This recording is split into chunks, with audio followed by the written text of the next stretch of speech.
Meaning of denigration.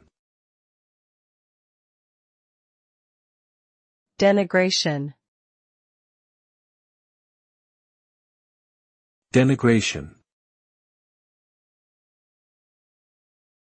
Denigration.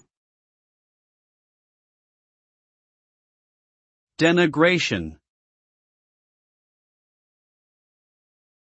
Denigration refers to the act of putting down or belittling someone or something. This can manifest in various forms, such as through insults, mockery, or criticism. The result of denigration is often a decrease in self-esteem and confidence, as well as feelings of shame and humiliation.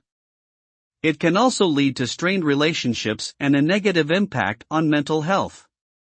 In general, denigration is a harmful behavior that should be avoided, as it can have lasting effects on both the victim and the perpetrator.